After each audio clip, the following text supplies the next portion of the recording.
Okay, everyone, you're very welcome along to the third in the series of Clann Banna podcast, keeping up with the clans. My guest tonight is a giant of Irish music, I suppose. He has played with the great and the good in Irish music.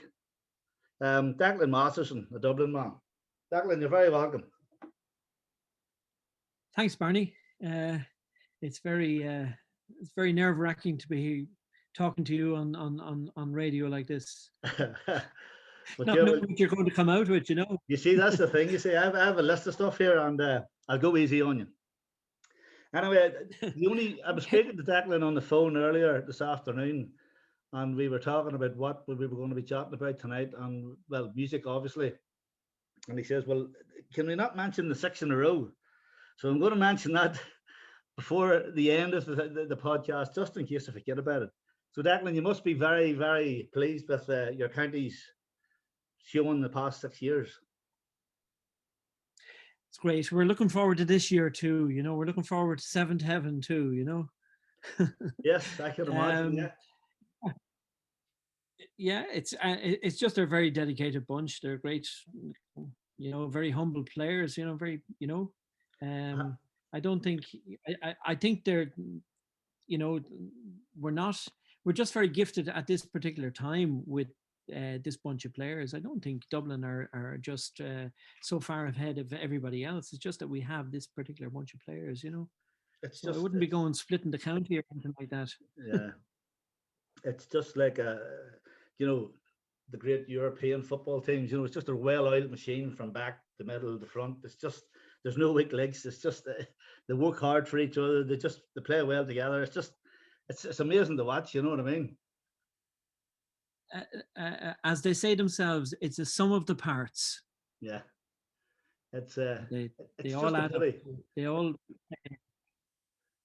It's just a pity that final there was no fans in to see it. You know what I mean?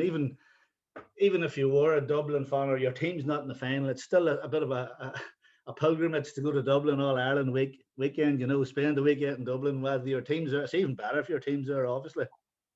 But the crack. I know. I mean, the Dublin supporters have been very nervous coming up to every one of those six finals, and they didn't win them by a street. They won a lot of them just by a point and just scraped over the line. Right. You know, and it's they were lucky. They were lucky to win some of them. You know, but you never know. Maybe Down might come good this year. You know, they started early. They started training there a couple of weeks ago, did they? We'll not get into that one. That's probably going to be some sort of repercussions about that. But anyway, yes, Dublin, absolutely brilliant. And as I said, just as I was saying there before we finish on the football, heading to Dublin for the weekend, it's the GAA fans, the banter and the crack is brilliant. They get on well, they sing a few songs, they have a few pints. You know what I mean? It's brilliant. So it is. As I say, whether your team's there or not. I was there in 91 and 94, and it was absolutely brilliant. You know. So anyway, here's hoping, Declan. You just don't know what the future holds for Down, I'm sure. But I'd like to. I wouldn't be saying this to any Dub supporters, but I'd like to see some other counties come good this year. You know, certainly counties that wouldn't have won an All Ireland, like my father and mother were originally from County Westmeath, and I'd love to see County Westmeath coming up. Now, going how Dublin walloped them in Leinster this year, I can't see it happening next year, but I'd like to see other counties get a chance at in the sunshine. Absolutely, yeah. You know, I mean, it would make it for a bit more interesting because the whole talk here in Ulster was Donegal this and this, and I wouldn't like to be playing Donegal. You know what I mean? Sure, it did. It didn't. They didn't count when it came to it. When Dublin's on the field, it's just it's a different story altogether.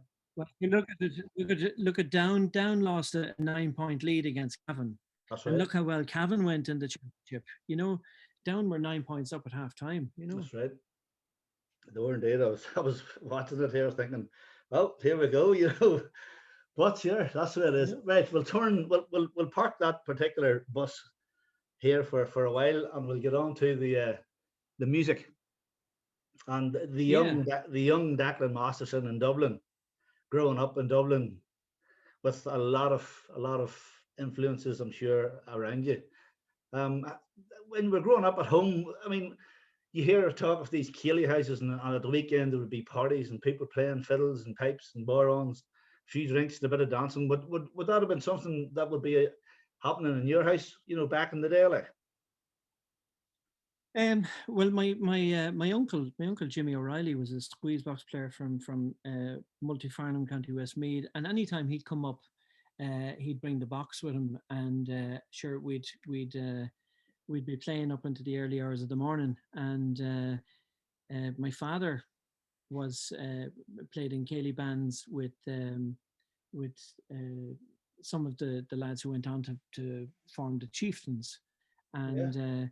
Paddy Maloney used to be in my house every Sunday when I was a kid. Paddy Maloney, the piper from Chieftains. Yeah. And so I suppose a lot of that kind of rubbed off on me. And I was 7 when I took up the accordion. One of the accordion players who played in the ceilidh band for my dad started teaching me then, and I just got a great love of the traditional music and the ceilidh music, and I just never stopped. I never stopped, and there were various instruments that were parked in the house, and I just picked them up and chanced my arm at them, and I've been chancing my arm at them ever since. I think a lot of musicians would tell you there's a lot of us have been chancing our arms over the year, but I mean, we've got away with it. I'm just when you mentioned your uncle Jimmy O'Reilly, I noticed you I think you wrote the tune obviously on the pipes, Jimmy Riley. I'm assuming that's the same by. No, it's a tune that he used to play. He used to play I that just tune. call it. Right. I never had a name for the tune, but I just remembered, like, as you know, with traditional music, with reels and jigs, a lot of the players, it's been handed down from one player to another, and a lot of the original names of the tunes have been lost, and what we've been left with is a version of the tune from the person you've learnt it from. That's true. That happens in tunes. Just call it after that particular person. Yeah, well, I seen it, Jimmy Riley's, and that was you playing the pipes on it. And I thought maybe you or himself had written the tune, but the tunes yourself, as you say, a tune from 100 years ago would sounded a lot different than it would today. Would you not think? Well, I would. I mean, the there's bones, a lot of tunes the bones would still be there, but I mean, tunes were written down 100 years ago, and they're played from the music of being written down by Captain O'Neill. Like O'Neill's book was written way back in the late 1800s. That's right. So those tunes have there's tunes that have survived 150 years and are played today, very close to the. Close, Like yes. Well, I mean, your Carolan pieces are like from Carolan Carolyn's the concerto and all that, yeah. yeah, that's Well, right. I watched the programme about that, Captain O'Neill, documenting all the tunes. You round every county in Ireland and documented all these different tunes. Yeah, Yeah, and like there's I would say they're fairly close, but I would say the treatment of them has changed. yeah. The chordings have been a bit more inventive. The arrangements have been a little bit more, obviously, and the instrumentation, with nowadays, it's common enough to have bazookas in bands and to have guitars, whereas, there was never guitars and bazookas backing like 100 years ago. No. The first guitars were brought in backing tunes in America when they started the first cylinder recordings way back in the 20s. But guitars weren't popular in Irish music until the folk boom started in the 60s. Well, I was going to touch on that. I was going to touch on that a wee bit down the line.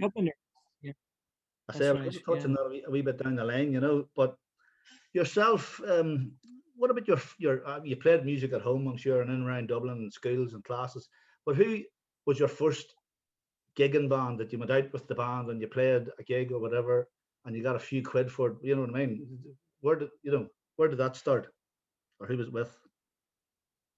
Um, well, there was a there was a band I started up on the street I was brought up with, and there were some really good musicians in it, but it wasn't a traditional band. It was a more a rocky pop band, and we did all the Beatles numbers and things like that. But the first trad band that I really played with was a band called Tipsy Sailor, with Jerry O'Connor, the banjo, famous banjo player now Yes, from Jerry from Connor, very famous. Puerto Yeah, Rico. yep. Yeah, Jerry, uh, uh, around the same age as myself, and Fiach O'Brien was a great friend of ours. The late Fiach O'Brien. Fiach O'Brien was the same age as myself, and the most wonderful flute player you've ever heard in your life. I haven't heard a better flute player. His father was the famous step dancer Paddy Bono O'Brien, Right. who you might see on YouTube like he appeared loads of times dancing to the Chieftains and dancing on the Late Late Show. But Paddy Bono O'Brien's son, Fiach O'Brien, was a wonderful flute player, and he died tragically in 1988, I think, in a car crash. And we were just about to go in and record an album together, the two of us. But that was the first band I played with. The guitar player was Terry Boyle, and there was a singer in it, Mick Fitzgerald, and it was a great band. And we played. We were 3 or 4 nights a week in Dublin playing together. Tipsy Sailor was the name of the band. And when we finished up, then I just started playing with a couple of other players, like Mark Kelly was a guitar player with Alton, Yep. and we did some gigs together. And I remember doing a radio show. I was asked to do a radio program on RTE with Mark, and it was while playing that program that I got asked to join two different bands in the same week. I was asked to join Dónal at the beginning of the week, and I was asked to join Moving Hearts at the end of the week. And I Right. was teaching school at the time, and so I had to kind of decide on what I was going to kind of give up the teaching job and go full time with the music, you know. And Moving Hearts was a band that I had actually gone along and listened to when they started out, first of all. And Dónal had this great idea of putting two sets of uilleann pipes together on the stage in like Davy Spillane and Maybe myself. still on, yeah. And so I joined Moving Hearts, and we made the Storm album together, and we toured pretty much uh, for a couple of years, and then the band kind of not exactly broke up, but we didn't do very much over the next maybe 10 years, and we came together for a few little reunions. But yeah, so that was my start in it, you know. So what Um, about go all ahead. the time I was um, playing uh, playing bazookies and playing not only playing uilleann pipes and whistles, I was playing bazookies and pianos, and um, I got very close with Andy Irvine, and we did a few gigs together, and then I was asked to join a band called Mosaic Mosaic. with Dónal Lunny, and we played some of the tunes. It was basically like a mosaic of music Yeah. from different parts of Europe. Yeah. We had um, Hungarian music, Bulgarian, Irish, English, and that was a lovely band. And when I finished with that, Andy Irvine and myself went ahead and with Patrick Street. So I joined Patrick Street then for a year and made an album with them, you know. And the producer of the album that we made was Bill Whelan, And I had met Bill Whelan. Oh, I met Bill Whelan in 90, back way back in the 80s, beginning of the 80s. I remember doing a recording with Planksty. There was a few songs to be recorded, and I think Liam O'Flynn couldn't be found. He was, I suppose everybody didn't have mobile phones in their back pocket in those days. But I was, the fact that I had known Andy asked me to come in, and that's where I met Bill Whelan, and that was another angle then for the next 20 years, 30 years. So that's how Bill Whelan came into the picture. Bill Whelan, yeah, the famous Bill Whelan. Just when you mentioned music there, we were actually in the van going to a gig maybe 7 or 8 years ago now. Sean Donnelly, Sean played with us there for a good number of years. Piper. He said to me, listen to this here, and he put the CD on. It's a band called Mosaic, and he started rhyming off who was in it, and I started listening to it, and I went, that's different. It was very good, but it was very different. It was, as you say, Hungarian and Bulgarian and I don't know, Irish, and it was very, very good. And then he pulled out a Patrick Street CD a day or two or a few weeks later, and away we went with it too. So, yeah, good enough. But who would you say would be your biggest influence in music? You know what I mean? Andy Irvine, or who would you say you thought I would like to be like him, Liam O'Flynn, or whoever it may be? Well, when I was in school, I competed in a few music competitions like Sloga, which was sponsored by Whelan and Aer Lingus, and it was for music groups and soloists in the traditional kind of vein. And I was lucky enough to kind of do well in these competitions. And when I got out of competing, they asked me to go back and adjudicate.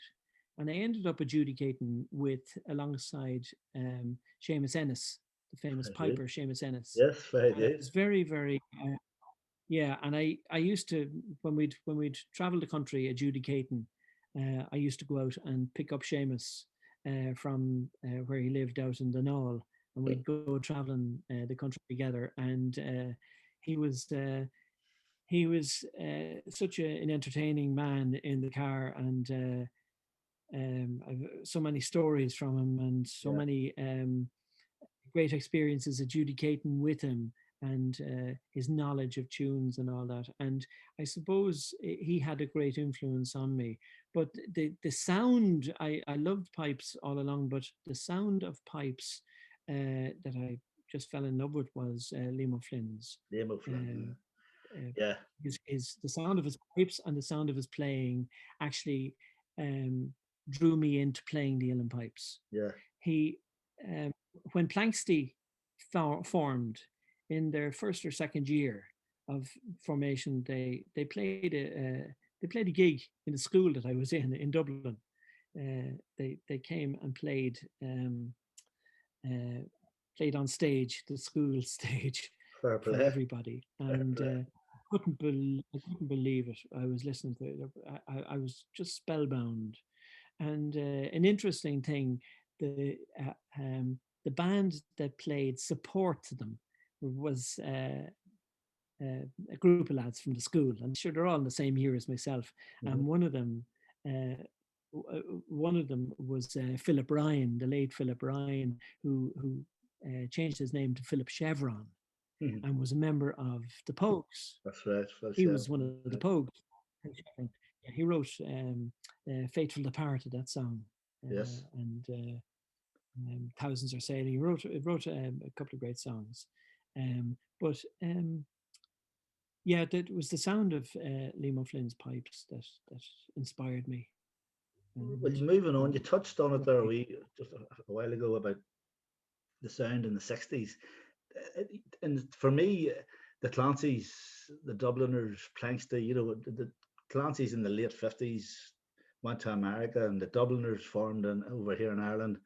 Planksty, you had a load of bands coming. it sort of lifted Irish music from it was going really nowhere. It was just, it's not that it wasn't good music, it just wasn't listened to by, lots of people. But I think the Clancy's, the Dubliners, Planksty, that sort of thing, they lifted it and they brought it to another level. And then on through the 70s, a bit of a lull, I thought, maybe in the 80s, and then bang, along comes Riverdance and Bill Whelan and Declan Masterson, and it took Irish music to new levels, unheard of before. Yeah, well, I think Irish music wasn't really heard too much of in pubs and that in the 60s, and it was left to the likes of the bands like like you mentioned there, the Clancy's and the Dubliners, and especially when the Dubliners got into the charts with a few of their songs, Seven Drunken Nights and all this, and then of course having one verse of the song banned and that kind of thing. It all adds for good publicity for Helped, that yeah. particular genre. Yeah. So if you look at in the 70s with the coming of the Planksteys arrangements of the tunes and the sound of the pipes, I think really brought on traditional music popularity, and the playing in pubs and festivals took up got a huge boost in the 70s and into the 80s, and music became a common enough place thing. You'd find it in every single pub. People weren't embarrassed about bringing in their, no matter how good or how bad they were at playing music, they felt a kind of a confidence in themselves because they knew that the music was appreciated. So they came into pubs, and it'd be very few towns that would have a pub that didn't have music. Yeah. Like there might be a night that you'd go to some place and you'd kind of say, is there a pub that doesn't have music here? And somebody would have to really think hard that they have a pub that doesn't have music, if you wanted a quiet night. But and that became, it meant that music became kind of accepted, and it wasn't it hadn't the same buzz. It kind of plateaued off in the 80s. Yes, that's what I'm saying. Yeah. But for me, it was a great thing to play with a lot of my heroes, because having listened to Planksty and Dónal Lunny before actually recording with Planksty, or joining Moving Hearts, having played with Dónal, and then to go and having listened to Moving Hearts, gone to a concert or two before being asked to join them, or like I greatly influenced by the Clancy brothers, and Yeah. then I toured a lot of the 80s with McCann and Clancy as part of their band, and then I finished up with Liam Clancy himself, touring and recording with him. So it's a lovely thing to play with your heroes. Absolutely. It's a great memory. It's just. But as I was saying, the Clancy's sort of opened the doors for the Dubliners and then along the line, as I say, came the Riverdance, and it just took Irish music to an awful bigger level. You know what I mean? It was it must have been something else for yourself even to be asked along to play in the Riverdance. Yeah. As I said, I knew Bill for such a long time, and to when I started, like I was asked to play Riverdance before I actually started, long before I started, a couple of months before, because I was teaching school, and again you were kind of saying, well, am I going to give up again? Am I going to give up the teaching again? So I took a year out playing them from teaching, and of course everybody thought I'd be going back. Sure, I thought I'd be going back myself. Sure, in those days, we thought that the show would last 3 months, and the company were given kind of 3-month contracts to the musicians, and some of us didn't even think it'd last that long. Yeah, But yeah, then it was 6 months, and then it was a year, and then at the end of the year, I had to make a decision as to whether I was going to go back teaching or not. And I said I wouldn't. No, and we were off in London at the time, and just the party went on and went on and on, and it just it wasn't Irish music we were playing. It was a new thing, it was called Riverdance. yeah, It was Riverdance music. It yeah, wasn't, people are, some people, narrow-minded ones were saying that Riverdance was, it was doing this harm to Irish music. It wasn't Irish music at all. Well, I have to say, it's a particular type of Irish music, but it's not Irish traditional music because there are so many different types of music within it. So I suppose all you could say is it is a river dance music. That's what it is. But it popularized Ireland. It popularized Irish culture. It popularized, I suppose, uilleann pipes, the um, the instruments. It popularized Irish dancing. It popularized.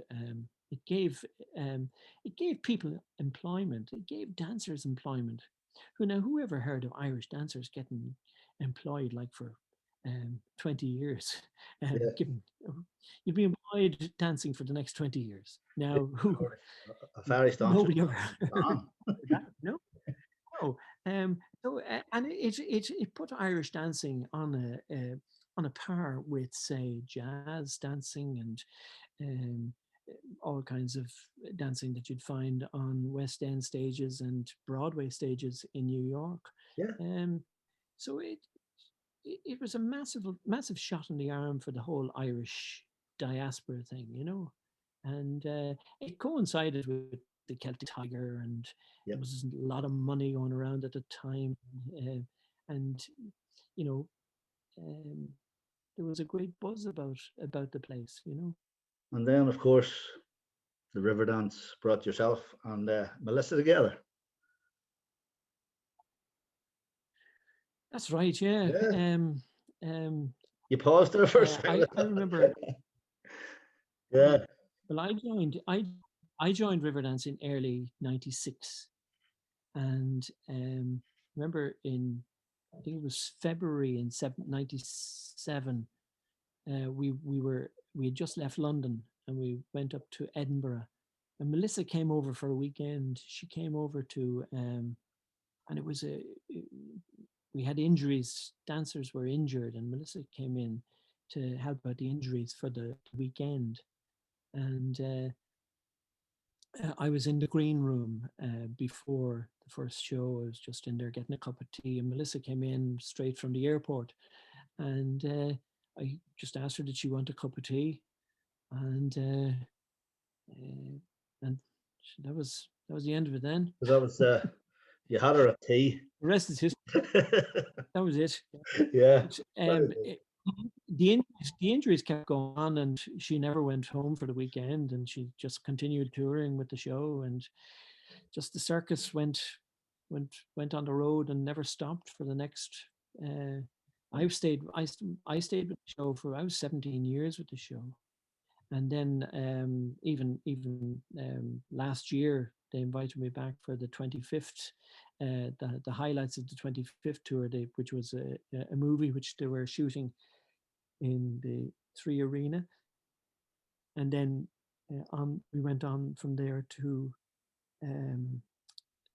Radio City in New York last March, and of course we got through half of the week Yeah, in Radio City, and it was we were shut down with the pandemic. Um, but in all, I did 18 years with Riverdance. yeah. I was reading somewhere you'd done how many thousand Riverdance performances? Oh, I would have done. Um, I, I, I actually kept kept a record of it up until I just got tired of counting. And I think it was sometime around 2003. I had done 5,000 something when I just stopped counting, Yeah. and I stayed at the show for another 5-6 years after that, even, you know. So I couldn't tell you how many shows I did, you know. Yeah. But it's something you never really got tired playing the music, you know, Yeah. because the music was so well written. So It's good. beautiful music, you know. Yeah. Yeah, and also for the early stages with the show, I played the pipes and whistles and valve with the show, and then I added bouzouki on it as well. But then later in this, they asked me would I play the flamenco guitar parts. So I went off and learned flamenco and learned to play that part as well. So it kind of freshened things up for me. Yep. And then at another stage, they asked they couldn't get a piano player, musical director to take over. It was probably easier for them to get a piper, so they got a piper, and I took over as musical director and piano player with the show. So I, for a couple of years, I was piano player, and which was it just freshened things up, and looking at the show from a different seat, you know.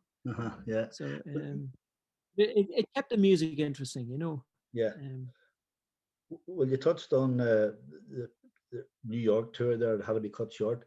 In your own opinion, I suppose, well, I try to be optimistic about this. Do you see live music back in Ireland this year, or at what point in this year, if you do? um, I um, was it New Zealand there a couple of weeks ago? They had a concert with 12,000 people. I was, And I I was looking on counted at that with an envy. I know, and that's because I think they approached the whole thing from a different angle. They just shut down everything, and I think we were all saying ourselves, "Why don't they shut down the airports immediately? Yeah, First thing they should absolutely. have shut down the airports, you know." And I'm sure, you know, we would listen to live music now had they done that. Yeah. But looking down the road, probably for this year, I think it'd be uh, uh, I don't see it happening um, probably for the rest of this year. But I'd be really hopeful for 22 from the beginning of 22, Yeah. just to get enough people vaccinated. You know, Yeah. Yeah. um, there's great hope with this vaccine that's out there, and um, uh, just it's just a question of getting it out quick enough and getting enough people to take it on board. Because there's no sector that has been hit as hard as the entertainment sector. Unbelievable. Um, Yeah. you know, Oh, and the level of support, the level of financial support from governments to the music sector has been just so bad. Um, you know, um, the um, the stage performers, the actors, musicians, lighting people. It's the amount of people out there that are dependent on um, stage performers. You know, and they all have families, and it's you know, there's guys I know that have had to give up their have had to give up their profession. They've changed. They've gone. Some of them have gone to um, carpentry and gone back as right. plumbers and like Taxi driver. musicians. You know, Back to taxi giving up driving, their Declan. yeah. Yeah, no. Well, that's true. Absolutely. Yeah. And I like there's guys have sold their gear, guys that have sold guitars, guys have sold instruments, to keep everything going. It's Yeah, no, there. terrible. I don't think there's any. Yeah, like um, and there's nobody doing anything for musicians, you know. Nobody at all. And if you yeah, and if you look at what musicians and what music has done for the country, it has put the country on the map. Absolutely. And you know, in times of hardship, what have musicians done for everybody else? The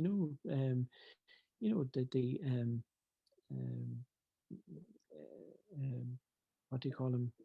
The Boomtown Rat. Um, Bob Geldof. what was his name? Bob Bob Geldof. Geldof. Yeah, what he did. But yeah, what he did for the Africa and Yeah, feed the world and all that, and all the musicians that got on board for things like that. And musicians are the most generous people in the world who will do things at a drop of a hat for absolutely. anybody. You know, Free gigs, like yourself. Yeah, but like charity yourself gigs. and Yeah, all your charity work in that, like we've all done a bit yeah, in our time, but musicians are very giving that way. But it doesn't work the other way when times are hard for musicians. It's when the shoe is on the other foot. Musicians have been badly treated, you know. that 100%. Yes, they have indeed. Well, tell me this. Just we haven't much longer left. What advice would you give a young musician, teenager or early 20s, or even younger? If they are thinking of moving into, they're playing music at a level now. If you want to move on to the next level, and then eventually maybe you end up making a living out of playing music, what sort of advice would you think would be wise for them? Steer clear of the music. No. Oh yeah, I thought you might say something like that, but go ahead. Yeah. Um, what would I say is, you know, uh, there's nothing as good as practice, and there's nothing as good as being ready uh, for the big event if it comes, because um, no matter how good you are, you need a lot of luck to you know it's luck in the end that um, you know looking back, when I was playing on the radio that night with the guitar player, and I was extremely lucky that somebody was listening to the radio that night and said, "Oh, that's the guy we need," or such and such, you know. Yeah, So you need a lot of luck, but be practice, um, practice and practice, practice, practice. That's all I can say. In uh, in the lockdown here. Um, I'm fully aware that it's going to um, things are going to open up again at some stage. None of us know when concerts are going to start. None of us know when we're going to be asked to play something again. No one knows when you're going to be asked to record music with somebody again, face to face. During the lockdown here, I've recorded a couple of albums with people just from the house here. They'd send me something, I'd record something on it, send it back to them. They send me something else, I record something on top of that, and that's the way I've done it. But um, you never know when the whole thing is going and you're going to be playing a live concert. So be ready, practice. I'm practicing here around the clock. I'm doing loads of practice. I'm making reeds for the pipes. I'm tuning up. I'm learning new little things um, on YouTube, how to do this and how to play different things. And don't ever accept that you know it all. Always be prepared to learn and to continue learning. And like I'm learning every single day. I listen to a new piece of music. Um, um, I'm always fascinated at what somebody else can do and try and maybe just see, can I do that? Or whether it suits me.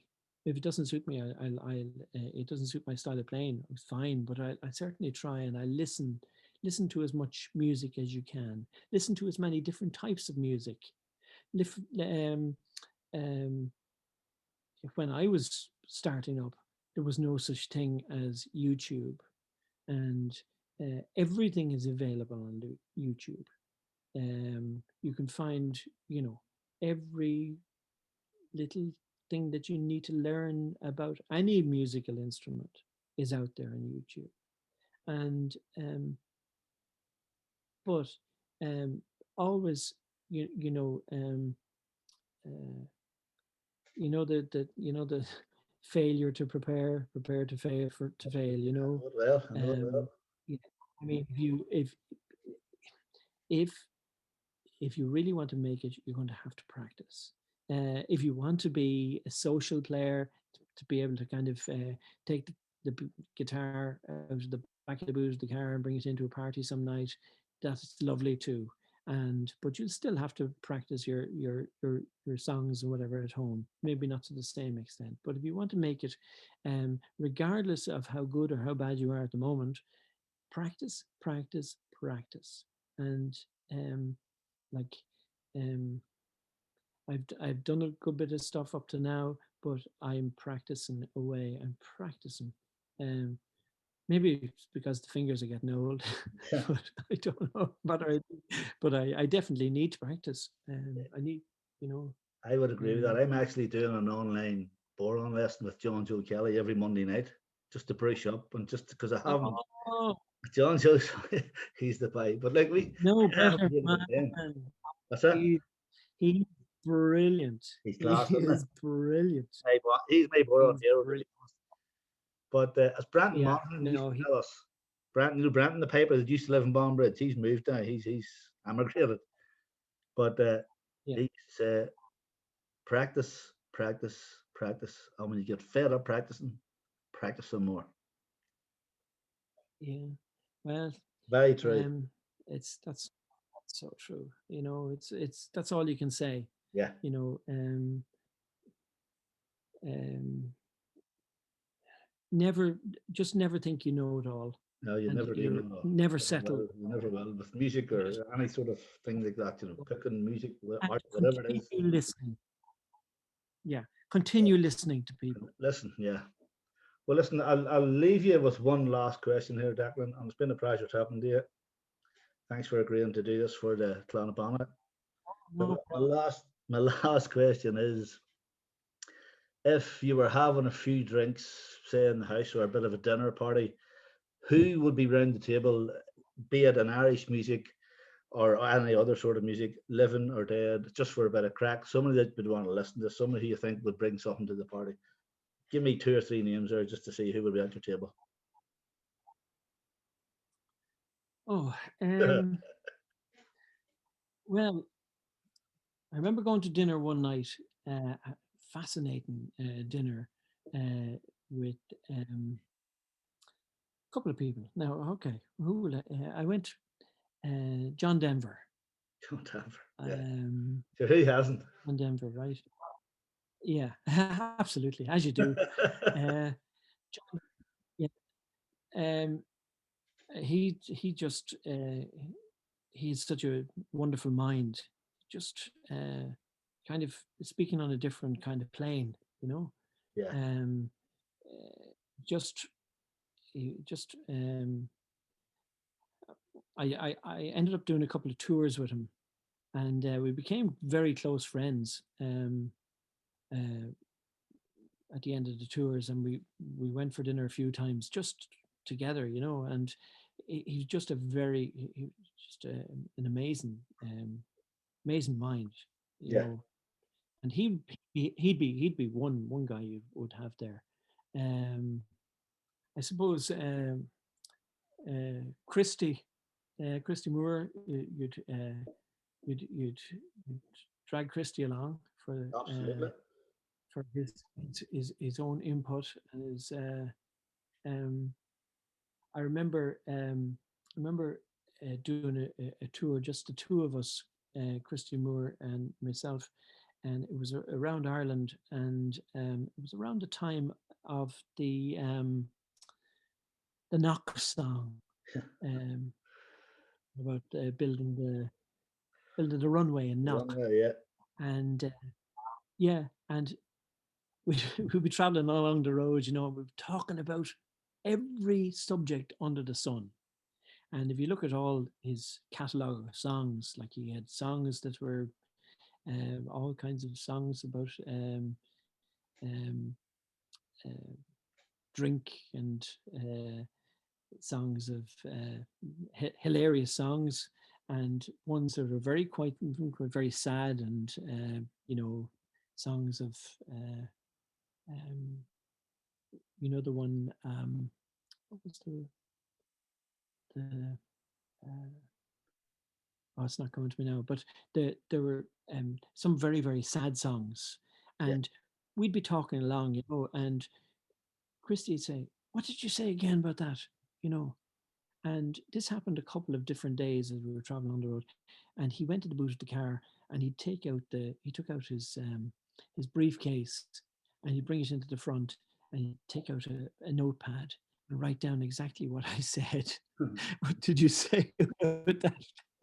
You know, so maybe it ended up in a song sometime. Maybe it was a line, or maybe it was an idea or something. But he, you know, he'd make you kind of think about what you were going to be saying. Yeah. If you're going to be writing it down, you know. But you know, he'd be one guest, one musical guest. You know, everybody's different. There's so many different people, different types of music that I've played, musicians I've played with.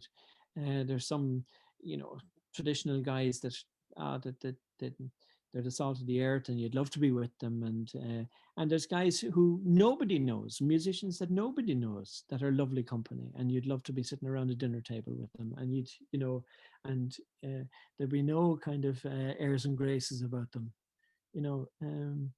So I think everybody be different, you know. You know, if I was sitting around a dinner You know, table, Ronnie Drew was a great man to be, a great company. yeah, he would have been, yeah. Great company, you know. You know, he was he you know, he'd have a great turn of phrase, you know. Yeah. You know, I remember meeting him one time in Grafton Street, and he says, where are you going? And I said, I'm just going down here. He says, I was down there. I was down in that clock shop, or watch shop on the corner. What's it called? It's Weir's. He said, I was in there. You know, I was picking up a watch. You know, and I went up to the counter, and the woman says to me, she says, "What's your name?" And I said, "Drew." And she looked at me, and she said, she was very vicious looking, you know. And he says, you know, she had a face on her. I think she was around the time of the rising. You know, so he always came out with great kind of things, the one-liners like that, you know. Yeah. So there'd be loads of different kind of people that you'd like to kind of you know, it'd be great, certainly, to be with people that aren't around today, because the people that are around today, you'll always have a chance to meet them for something to eat. But, the possibility. I'd go for people that aren't around. Yeah. Yeah, I'd like the possibility of meeting people that aren't around, you know, and you know. Well, you know what, Declan? But music is a great passport, and there's great people out there, and it's a great gathering point, and it's a great kind of thing to talk about. So people are people in the music industry are lovely people by and large, you know. Yeah. Well, as I said, Declan, I've heard it many times, and I'm sure you have. If you do a job you love, you never work a day in your life. And I would definitely agree with that. Yeah, 100%. I like that. Yeah. Yeah. Yeah. Yeah. So it is. So listen, see, to have dinner in your house with Ronnie Drew, John Denver, and Christy Moore, just send me out the invitation. I'll be down. We're going to have to. Well, if I we're going to have to leave it at that, Declan. I have a load of other stuff here, but I'll maybe pick your brain some other night whenever we meet up. So absolutely. You know, so thanks very much. We'll just meet up for dinner. We'll just meet up for dinner, and we'll pretend Ronnie Drew's there and John Denver. So maybe Christy will turn up. So thanks very much, Declan, and it's been a pleasure talking to you as always. And the podcast is going out on Sunday night, I think at 8 o'clock. So, brilliant! Everybody at the Clann Banna, Jeremy Agad, agus COI. For Magatain, when me on Tanya vas, you are.